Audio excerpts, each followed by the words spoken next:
आपल्याला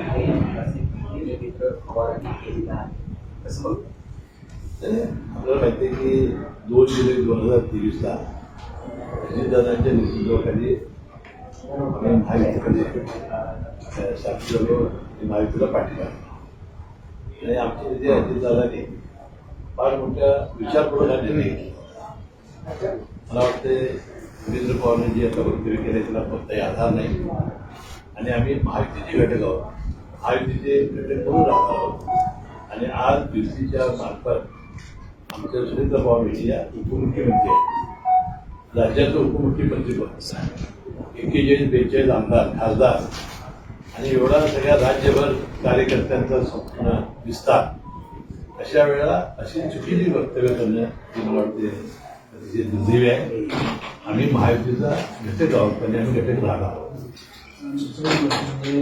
ज्या दिवशी ही सगळी पोटनिवडणूक होती त्या दिवशी 2029चा बारामतीचा उमेदवार कोण यावरून बऱ्याच चर्चा झाल्याचं बघायला मिळालं. सुप्रियाताईंनी यावर एक महत्त्वाचं वक्तव्य केलेलं आहे की 2029ला लोकसभेला पवार विरुद्ध पवार अशी लढाई होणे अवघड घेते आणि मी स्वतः त्या जर तसं काय होत असेल तर मी तिथून बारामतीमधून निवडणूक लढवणार आहे अशी भूमिका त्यांनी घेतली. मी खासदार सुप्रियाताईंचा मनपूर्वक आभारी आहे की अशी त्यांनी भूमिका घेतली.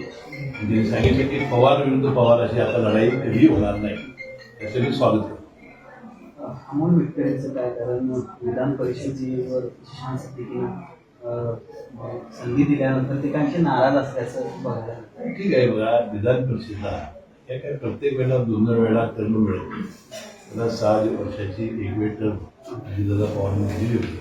अनेक इच्छुक कार्यकर्ते असतात, अनेकांचा शब्द दिले असतात आणि अजितदादांनी बाबा सिद्दीकी जेव्हा हयात होते त्याला शब्द दिला होता. वाटतं या निमित्ताने आमच्या पक्षाने पूर्ण केलं आहे. म्हणजे 4 वर्षाच्या काय म्हणणं सातत्यानं अशा पद्धतीने घटना आणि काय एकूण मानसिकता आणि काय ही घटना तर अतिशय सुदैव आहे. 62 वर्षाच्या एका नराधमांना करावं, मला वाटते अशा व्यक्तींना फाशी देण्याची आवश्यकता आहे. मला वाटतं यांच्याबद्दल कडक कायदे केले पाहिजेत आणि अशी ही हिंमत होती कशी, की लोक अशी हिंमत कशी करतात याबद्दल खरोखरच आपल्याला कायद्यामध्ये फार मोठ्या सुधारणा कराव्या लागतील आणि यांना हिंमतच होणार नाही अशा पद्धतीने धडा शिकवण्याची आवश्यकता आहे. कोल्हापुरात कालपासून 1 दिवसाआड पाणी पुरवठा सुरू झाला आहे. प्रचंड विस्कळीत हा पाणी पुरवठा होताना पाहायला मिळतोय.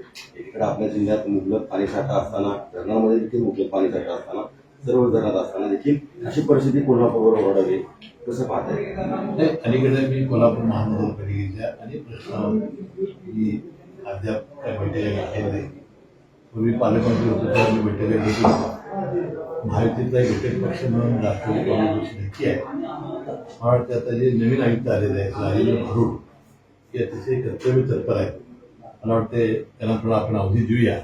काही दिवसात निश्चितपणानं या महानगरपालिकेच्या सेवा सगळ्या सुरळीत होतील याची ती काळजी घेतली. सर, गेल्या काही दिवसापासून गोकुळच्या निमित्तानं जिल्ह्यामध्ये राजकारण मोठ्या प्रमाणात असल्याचं बघायला मिळते. आपल्यावर देखील गंभीर आरोप भाजपच्या सहयोगी आमदाराकडून होताना बघायला मिळतात. काय सांगाल पद्धतीने आरोप होतात? माझ्या राजकीय आणि सामाजिक 40-50 वर्षाचा माझा अनुभव आहे. यामध्ये अनेक सहकारामध्ये राजकीय आपण मी 6 वेळा निवडून आलेलो आहे. 30 वर्ष राज्याचं आहे. त्यामुळे सगळ्या कोल्हापूर जिल्ह्यातल्या तमाम राज्यातल्या कार्यकर्त्यांना माहिती आहे की असं काय व्यक्ती आहे. त्यामुळे असे कोण काय बोलते त्याच्यावर आपण लक्ष द्यायला नको. गोकुळबद्दल मी तुम्हाला एकच शेवट सांगतो, गोकुळचा ज्या दिवशी निवडणुकीचा निकाल लागेल त्या दिवशी गुलाम लावून हसन मुश्रीफ सविस्तर प्रतिक्रिया देईल. पण हसन मुश्रीफ महायुती गोकुळच्या या सगळ्या प्रक्रियेमध्ये भाजपसोबत नको अशा पद्धतीची त्यांची मुख्यमंत्र्यांकडे ठीक आहे, चांगलं आहे. मुख्यमंत्री जो निर्णय देतील तो मान्य आहे आणि मी त्याचा आभारी आहे की मला त्याने रिकामं केलं. नाही, पण दुसरे एक बाब म्हणजे सतीश पाटील काल म्हणाले की महायुती किंवा भाजप जर हसन मुश्रीफांना घ्यायला तयार नसतील तर मुश्रीफ साहेब एवढा आग्रह का करतायत? महायुतीचे शिल्पकारच आपण असल्यासारखं ते वागतायत किंवा तशा पद्धतीचे त्यांचं वक्तव्य असं होतं की गेल्या 6 महिन्यात 12,000 वेळा ते म्हणाले की गोकुळची निवडणूक महायुती म्हणून 12,000 13,000 वेळा म्हणावं असेल. मी महायुतीचा घटक आहे, महायुतीचा मी मंत्री आहे, त्यामुळे महायुतीसाठी आपण पॅनलमध्ये त्यांना असं मी म्हणालो होतो.